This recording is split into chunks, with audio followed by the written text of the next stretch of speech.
Yo, what is going on, guys? J.Yumeko here, and today we're back with some more Katawa Shoujo. Last time we left off, me and Lily went out for a little bit of an outing to get Hanako a birthday present.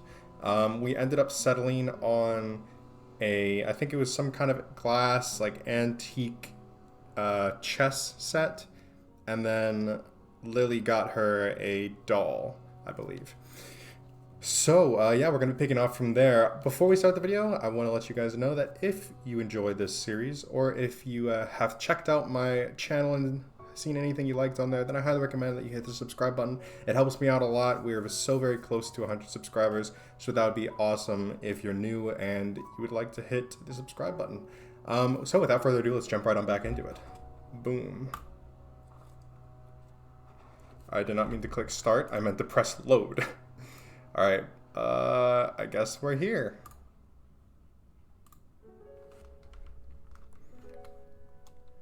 Alright, I believe this is where we need to be. Let me just make 100% sure. Yeah, okay. Sheesh, this is some really intense music. Good lord. Muto reads equations and formulas to us one by one, in his usual unenthusiastic monotone, directly from the book. It's possible that he might be excited about what he teaches us. Sometimes he can display an awkward spark of passion for it, as if he's starting to get into the material. Most days, however, are like this one. What we're covering is fairly simple, so I find it increasingly difficult to keep concentration on him. It's not too long until my legs begin aching again, which only makes it even harder. I'm almost starting to regret walking around the city yesterday with Lily. Since leaving the hospital, I've done very little physical exertion. Walking to and from the local corner store hardly counts. Despite Emmy's attempts when I first arrived in Yamaku, I've largely given up on the idea of ever returning to my old level of fitness. I have little doubt that's why walking around town for so many hours has made me quite so sore. It's depressing. And it reminds me of one more thing I can't do since I had my heart attack. It makes me feel pathetic. Now, Ikizawa? It's odd for Mutao to ask Hanako a question, but not unheard of. She quickly jumps to her feet, a little startled, and immediately pins her eyes onto him. She knows that Muto calling on her is rare, so all eyes in the classroom are going to be on her. This way, she doesn't run the risk of making eye contact with everyone else. Yes? In this particular example of a redox reaction, the combustion of methane reaction actually produces one more product than is listed. That product is...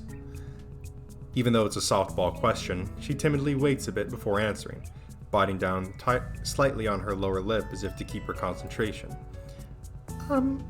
Heat? Well done. This is an exothermic reaction, with the reaction giving more heat than is put into it. Receiving a nod from Muto, Hanako takes her seat once again and gives a relieved sigh. A shaky start, but it's something. It'll be nice to take her out for her birthday, somewhere different from the usual isolation of her room and the tea room. With the progress she's made until now, I don't think she'll have much of a problem going to the city. Right then, for the remainder of this class, I'd like you to work in groups of 3 or 4 on the problems in Chapter 12. I'll be here if you need me. Muto sits behind his desk, pulls some loose sheets out of a folder, and starts on some kind of paperwork of his own. I thought teachers were supposed to do that kind of thing after class, not during it. Ah, fuck, I knew it.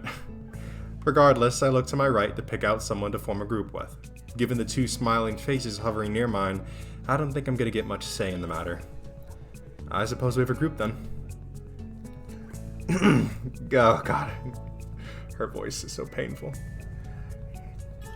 Hey John, wanna work together? Okay, that's great. It's really been a while.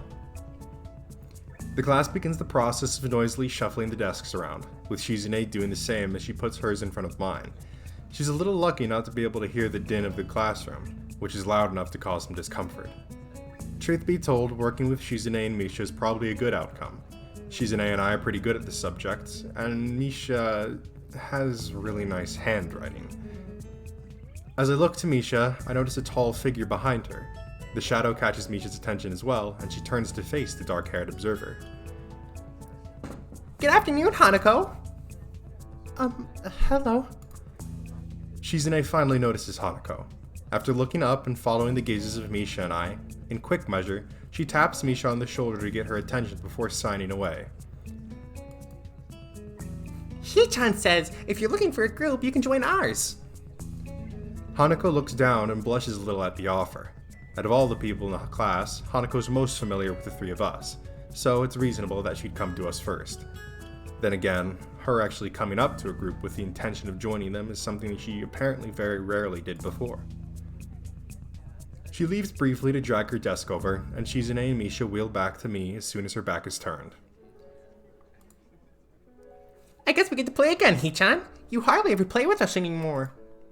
I wonder why. You two always seem to have some ulterior motive.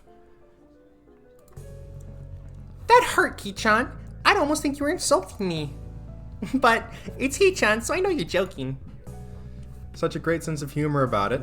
It'd be awful if someone were to take advantage of your good nature, like making you help them with their work. Shizune seems excited for a second, a little surprised that I'm willing to challenge her. But when she sees Hanako coming back, she backs off with a smile. I guess the mind games are over early today. Hanako gently sets down her desk in front of Misha's. Her eyes are locked downwards, and I'm left wondering why until I look around the class. Most are busy setting up their own groups, but a few are casting curious glances at her. At this range, it's hard to tell whether that is where their interest in her ends, or if they're talking about her as well. It's strange. No one bats an eyelid when Hanako runs out of the class to avoid work, but now that she's making an effort, they're staring at her as if she's done something wrong. We all move to sort ourselves out, spreading our textbooks and worksheets around the larger surface created by the four joined desks. It isn't long before the class as a whole gets down to work. Hi, Hanako. It's nice to finally work with you. Yeah. Are you the reason Hee-chan has been avoiding us lately? Shi-chan says it's a little rude, but if Hee-chan wanted to spend more time with a cute girl, it's understandable. I don't think it's like that. Hanako starts to fidget, unused to this kind of attention. I think that an ordinary person would drop the conversation by now, but Misha's like the antithesis of Hanako. Part of that includes being blind to ordinary social cues, while Hanako is overly sensitive to them. Because of that, Misha barrels ahead with the questions, too quickly for me to get a chance to interject and guide the discussion somewhere more comfortable. Really? So, he wasn't hanging out with you yesterday? No. I can feel my cover being blown already. Lily didn't want Hanako to know that we were out buying presents for her, let alone planning out her birthday party. It wouldn't be good for her to find out. Yeah, I was doing something else. You know how it is. Really? I wonder what was so important for Hee-chan to blow us off like that. If it wasn't to spend time with Hanako, then what could it be? It's really interesting. Now this is starting to feel like an interrogation. I'm surprised at how Misha's able to exert such a feeling of pressure without actually intending to do so. Were you with Lily? Out of nowhere, Hanako manages to stumble on the answer. She may be dreadfully quiet and shy, but she's very intuitive. What makes you say that? Yesterday, Lily said something similar. Suspicious! Hee-chan, I demand that you explain yourself. Hey, shouldn't we be doing the assignment? But it's so mysterious. Even Hanako wants to know. I turn to look at Hanako. It's true. From the expression on her face, it's obvious that she wants to know as well, and I think we're past the point where I could weasel out of having to provide an explanation. I apologize to Lily in my mind. She really did want to keep it a secret, but now it doesn't seem possible anymore. I feel a rush of conflicting emotions, so jumbled that I can't readily identify them, but they crash around in my head as I try to calm down and speak. Alright, I'll tell you. I went into town with Lily, but it wasn't what you think. Lily and I were, for Hanako's birthday, we were... The cat is out of the bag, but it looks like Hanako's taken it a little bit better than I thought she would. A brief silence passes around our little group as Shizune and Misha look at each other sheepishly. I can tell that they didn't expect their game to turn out like this. Misha looks up to Hanako in order to apologize, then pauses. Hanako is staring at the middle of her desk and barely moving. A maudlin expression on her face. I guess I was wrong about her taking it well. Hanako, I'm sorry. There's a few seconds pause, but Hanako lifts and shakes her head. It's okay. Her expression looks odd, like she's very tired. That doesn't seem natural, but it's nothing alarming. Nobody really wants to continue with the current conversation, so we open our textbooks and begin our group work. This is pretty dull. While the equations we're supposed to work out as a group will take a while, most of it is going to be boringly mechanical. It also doesn't help that while that didn't go as bad as it could have, it has left an awkward atmosphere around us. Still, we manage. Shizune's face betrays that she has about the same expectations of our work as I do, and the two of us begin to write our group's results. Misha, on the other hand, is scrunching up her lips and very visibly trying to make heads or tails of what we're doing. Hanako is looking on quietly, absorbing what we write and what I say. She usually has the same expression when the teacher speaks. It's a shame her attendance is so unreliable. With the way she takes in information, I think she'd do quite well in class, if she actually followed the lessons regularly. I wonder if this might be why Shizune seems so hard on her. Hey, Hanako, do you understand this? Misha looks to Hanako, but I suspect her hope is more to find a comrade in ignorance rather than genuine help. Not really. I guess. I'm surprised by how tense she is answering, but she settles back down. She breathes out, and the way her upper body and head lower reminds me of a deflating balloon. You okay? I could go over this bit if you want. Hanako shakes her head slightly, but then again, I don't think she needs the extra explanation despite what she said. Misha quickly interjects, entirely oblivious, and I end up slowly going through how we ended up at one of our results, step by step. Times like this remind me that this kind of work may not be mechanical for everyone, but rather feels that way to me due to my grasp of the subject. It's a satisfying feeling. As Misha brings her balled fist onto an open hand in realization, I discover another nice feeling. My explanation got through to her, and she manages to work out the next equation by herself with a minimum of guidance. Throughout all this, Hanako is unusually unresponsive. She's normally very quiet, but one can still see her eyes roving periodically over the landscape of the classroom in front of her, or anxiously moving her hands in some way, or shifting her shoulders periodically. Right now, these small movements that I've gotten used to seeing are all missing. Someone not moving at all is definitely weird. Even Misha can tell there's something wrong. Hanako? Are you sure you're okay? Yes. Are you sure? I'm fine. A little more strongly this time, but she turns away as she says it.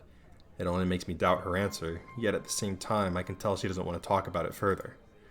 Having already had one very awkward conversation that day, I'm still not fully over. I don't want to pursue the matter too much either. We settle back into our routine, debating over our answers whenever a doubt comes up, but as time goes on I notice that Hanako isn't talking at all. It's frustrating. She'd made so much progress. It makes me a little angry at Shizune and Misha for undoing the surprise Lily had wanted to keep secret so much. I know I'm at fault too. Maybe I could have kept it under wraps somehow. Shizune has noticed Hanako's silence as well, and is also getting antsy. I can see it in her face. It's strange that even though she's deaf, Shizune has perceived Hanako's unusual quietness sooner than Misha. Hanako, you're being too quiet. You have to contribute too. Someday we might work on a bigger project, like one that's so big it's worth celebrating afterwards, like with ice cream or cake. If you act like this, we won't take you along. I can tell that they're trying to tease her to bring her out of her shell, but I don't think that kind of approach will work on Hanako. It will just make her feel worse. Guys, don't tease her like that. Hee-chan, it's all been good fun. Shi-chan says she teases everyone anyway. They do back off though, with Misha moving away from the issue by asking me a question again. On seeing how difficult the problem she's working on is, I don't know whether it was a skillful dodge or mere coincidence. It takes way more of our time than necessary, because Shizune keeps disagreeing with me while I'm trying to explain it to Misha, and Misha is quick to believe her over me. So quick in fact that she forgets to translate what Shizune is saying. Hey, the clock is kinda ticking down. We should speed up a little. Hee-chan, you sound a little like Shi-chan there. Just because I look at my watch? Jeez, is that really all it takes? Time management and I'm suddenly the student council president? And I'm suddenly the student council president? Uh-oh. I look at Hanako's desk to see how she's doing and freeze. Our papers are covered with equations, but Hanako is only halfway there. It seems like she hasn't written anything in the past 20 minutes. When I realize that, I want to kick myself for how dumb I've been. I should have known that someone as fragile as Hanako wasn't going to brush off what happened so easily, but I've been too eager to move on from an awkward situation to notice. She's been slowly shutting down for the last half hour, and I had no clue. Her pen is still in her hand, but she doesn't slowly spin it around like she usually does. There isn't a single idle movement from Hanako. Only the fact that she tries to inch away once she feels Shizune, Misha, and me looking at her tells me that she's even still conscious. We look away, and at least in my case, it's partly out of shame that it's gotten to this point. Though on the outside she's shut down almost completely, I know that it's a different story on the inside. What kind of things could she be thinking about as she tries harder and harder to shrink into herself, as if by willing it she could somehow disappear? Everyone's looking at her now, stealing quick glances in between putting the finishing touches on their work. Misha attempts to ask her what's wrong, but that only makes the problem worse. If she weren't frozen to her seat, she would probably run out of the room right now. Misha's questions are loud enough to be heard throughout the entire classroom, and for a second I'm ready to snap at her, because I can only imagine how much worse it's making Hanako feel. Of course, if I were to do that, it would only make the situation worse. I'd believed that Hanako had gotten stronger, and she has, but it wasn't enough, and I was too eager to believe it. Now she's terrified, alone in the middle of the classroom, and there's nothing I can do without drawing more attention to her. It's infuriating. Misha's worried, and even Shizune's biting her lip. None of us know how to deal with the situation, so I decide to call Muto. His judgment would probably be better than ours. I look up and manage to catch his eye, silently motioning for him to come over. I want to make as little a fuss about this as possible, since if there's anything that could or would make this worse, it's more attention being focused on her. I know that Hanako can see everyone staring at our group, specifically at her, because they know that if there's a problem, it has to be her. Everyone knows her, and it's the first thing that anyone's mind would leap to. Her reputation for being a trant has marked her as an unusual person, even an unusual Yamaku. Who knows how many times they've stared at her before? Maybe it's because she's seen the class stare at her so much that she fears their gazes like she does, cowering from them. The time it takes Muto to walk over must be like an eternity to Hanako, as she looks as if she's about to fall over. Muto quietly begins to ask us what's wrong, before catching himself as he sees Hanako. Did we upset her? Don't worry. Muto bends down after calming Misha and looks intently at Hanako's face. Hi, Ikizawa. Can I help you at all? His voice is hushed and gentle. Everyone's acting so differently around Hanako now that the whole class has noticed something's wrong with her. Hanako doesn't respond, so Muto gently rests a hand on her shoulder. She starts shaking at his touch, but won't even look up. Hanako continues to stare into the equations on her desk, vision so unfocused that I doubt she even sees them. She's worse than before. I remember that not even an hour ago she was able to talk to him almost normally. Muto grimaces a bit as he stands again, and now that his expression's changed, I can see he wasn't exactly unaffected by what happened either. He takes a breath to settle himself before speaking in a very quiet voice. I'm a little impressed at how quickly he takes control of the situation. Is that it? Nothing's wrong then? Muto seems to say that to no one in particular. However, his words sound convincing enough that most of the people who are looking over at Hanako now turn away, getting back to their work. He gives a quick glance to his left and right. Several people at the desks around us are still staring curiously, but other than that, we seem to have escaped attracting too much attention. Muto notices me doing the same as him and smiles a little, in his unusual stilted way. I think, for Ikizawa's sake, that it would be good to quickly take her somewhere away from others. Nagai, Hakunichi, could you please take Ikizawa out of the classroom? I'll keep everyone settled, so please don't worry about her. So please don't worry about anything but her, okay? He looks at Misha to tell her to interpret his words for Shizune, but she's already finishing her translation by the time he does so. It's remarkable how little thought she needs to sign, as she still looks quite dazed otherwise. Nodding, Shizune and I stand and move to either side of Hanako. Muto steps back to allow some room, and talks to the table behind us as some people there have begun to mutter between themselves about what's going on. We look at each other before lowering ourselves in unison, taking one arm around each of our shoulders and lifting. The two of us begin to walk at a slow pace to make sure we don't inadvertently hurt her. As much as we try to make this look normal, I'm quite sure there would be many more gazes on us if not for Mato's distraction. Eventually, thankfully, we reach the door and go through. Nobody's outside, so we walk down the hallway. It doesn't seem like it's making her more at ease than she was in the classroom. Finally, I ask if she just wants to sit down. For a while, we simply stay in place and wait for her to say something. Shizune tentatively rubs Hanako's shoulder a little, but there's no response.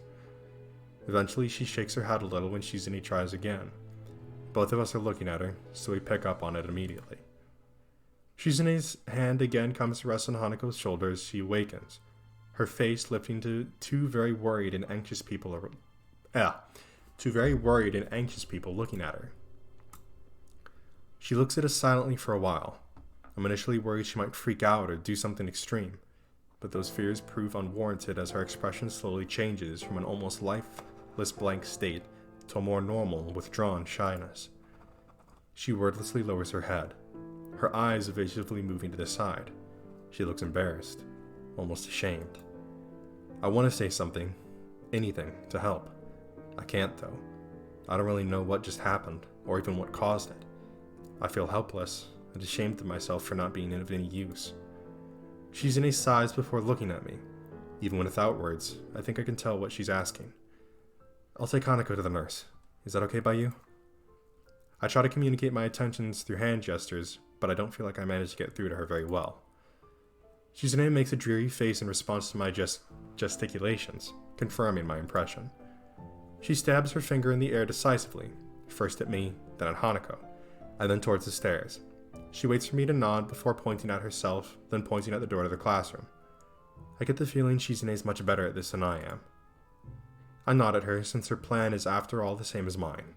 Shizune gets ready to make her exit, but she only leaves after looking at Hanako for quite some time. Are you okay with me taking you to the nurse's office? Hanako doesn't say anything or nod, but she stands up and places by herself, and when I begin to walk, she obediently follows. I've read about people being catatonic before, but I think this time I'm seeing it for myself. She looks extremely tired. After everything that's happened, it's not a surprise. After Hanako silently takes off her shoes and lies on the bed in the infirmary, the nurse and I take our leave. He shuts the curtain behind us. We both take a seat, and I quietly and thoroughly go through everything that happened, in quite some detail. I want to understand what happened, and the nurse has as good a chance as anyone of knowing. He nods throughout my explanation, his face looking troubled as I finish. It must have been troubling for you to have seen all this. I'd be lying if I said it wasn't. I get that she fainted, but I don't really understand anything about why it happened or why she's acting like this. He nods, but his face is clouded. You don't know either? Well, yes and no. It's complicated. I assume you've heard about the concept of patient confidentiality at some point? This is a bit of a minefield in that respect. I'm going to put this pretty bluntly. This is a matter for Ikizawa, me, and her therapist. I move to protest, but think better of it.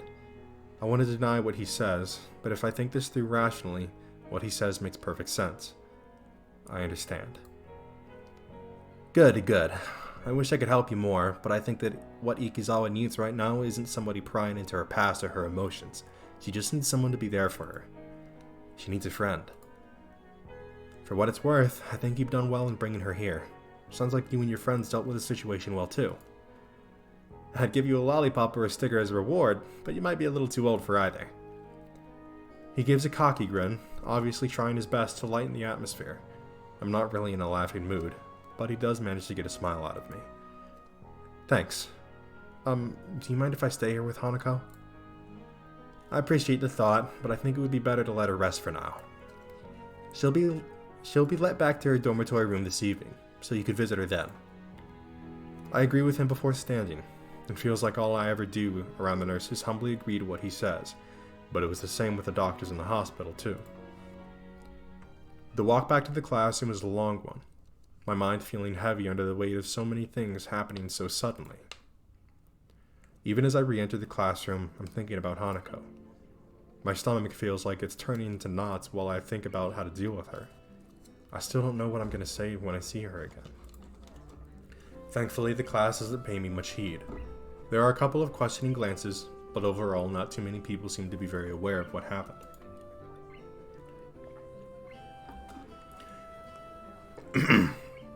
Mutao raises his eyebrows to get my attention when I pass by his desk. Nakai? I take it Ikizawa's in the infirmary now? Yeah, I took her there, and the nurse said I should let her rest. Mutao nods, assuring me that I made the right call. He scratches his chin for a second before rising from his desk. Everyone, I want you to continue with the exercise. Nakai, I'll see you in the hallway, please. His speech is hushed, but overall he doesn't seem to be acting too differently from how he usually does. Being a teacher, maybe it's to be expected. As we go out into the hallway, I notice him taking a quick glance left and right to check if there's any students milling around.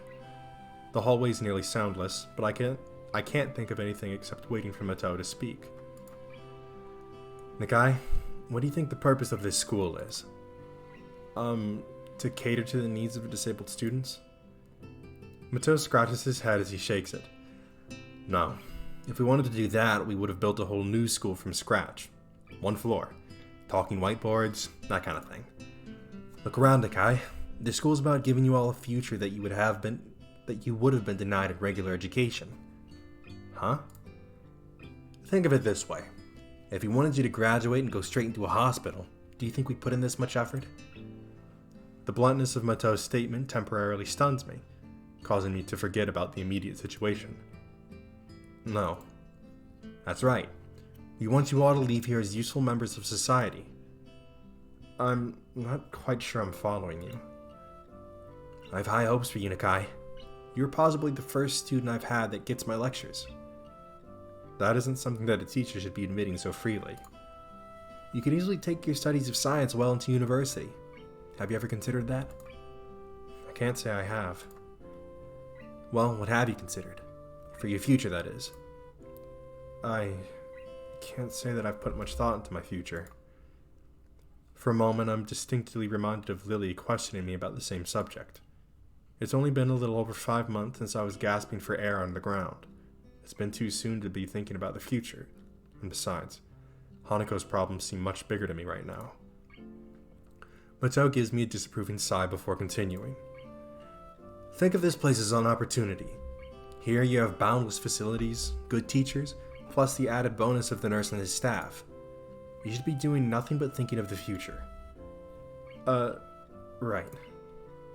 As I raise my head to meet his gaze, a thought occurs to me. It's almost like Mutao totally sidestepped the issue at hand. Excuse me, but why do none of the staff seem to care when Hanako skips class? I've seen you watch her walk out of the class more than once. Shouldn't you at least say something? Well, Nakai, it's not really that simple. Every student here has special needs.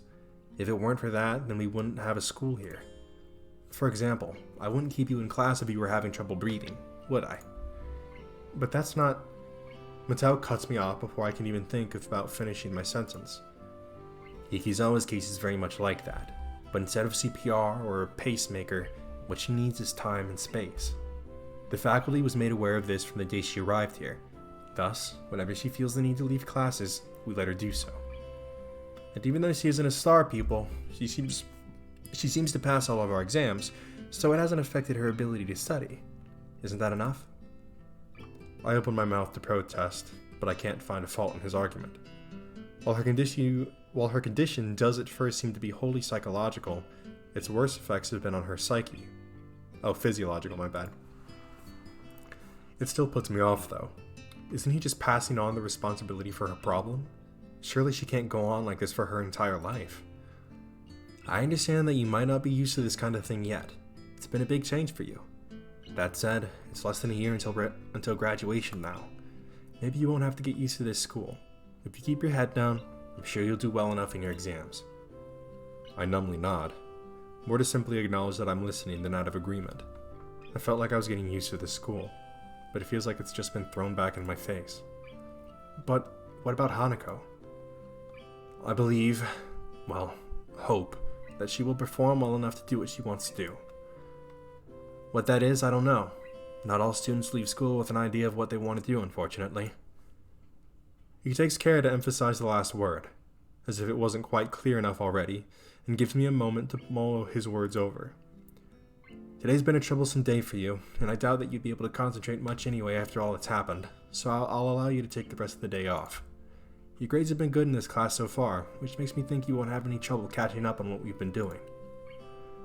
He gives me a small smile along with his praise, as if to make up for the seriousness of his lecturing before now.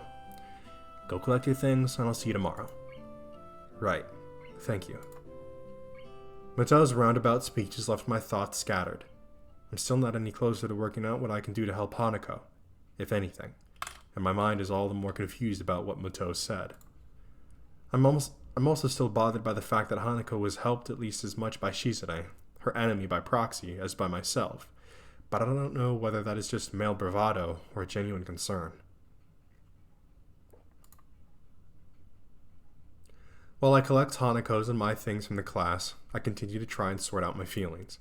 I want to say that I understand her, and that I'm there for her, but while I might have been able to say that just yesterday, I can't say it now. I wish I could. I lay on my bed, trying to collect my thoughts. After Hanako's panic attack, I found myself fundamentally reassessing the relationship we share, and what I know about her. I had a hard enough time dealing with 4 months in the hospital. One look at her scars tells me that she was in one for a lot longer than I was. But, be that as it may, I know next to nothing about her past. She's told me about the house fire, but only in the most basic way. And what of her family? I still haven't asked Lily about them. There hasn't been a good opportunity to bring it up. I don't know where she grew up or what her old school was like, nor of her past friends, her wishes and ambitions. Not even her tastes in music, food, or in movies. All the little things that I knew about all my old friends. Just what have I been doing for all this time I've been with her and Lily? In the distance, I hear the bells signaling the end of the class. With any luck, Lily will soon realize that neither Hanako nor I are around and return to the dormitories. My mobile phone starts to ring, cutting my thinking short. It quite startles me, as I've rarely been called since coming to Yamaku. Hello, Hisao Nakai speaking. Oh, Hisao, I'm glad I found you. You weren't at any of our usual places, so I thought this would be the fastest way to contact you. I probably should have guessed it would be Lily, as she's one of the few people I've given my number to. Even through the phone, her voice sounds slightly on edge. Hanako and I left class early. She had some kind of panic attack. The line goes silent. If it weren't for the background static, I would have thought that Lily had hung up on me. I understand. Could you come by my room? I'd like to talk with you. Sure. I'd appreciate the chance to have a bit of a talk, actually. Good. I also have some bad news. I think we should discuss this in person. It's hard to grasp the seriousness of the situation from Lily's tone. She sounds so calm most of the time, but that could be a good or a bad thing, depending on how you look at it. Okay, I'll be right there. All right, I think that's a perfect stopping point right there. I'm gonna, we're stopping. I know, right? It's annoying. Don't get me wrong. We just make sure we got that load. All right. Jesus Christ, what an episode we had there. So, I mean, not only did we have to intervene in Hanako's panic attack, but now Lily's calling us saying she has bad news. I mean, good lord, this is not, things aren't exactly looking up right now. But what I love about this game is that it really does touch on the most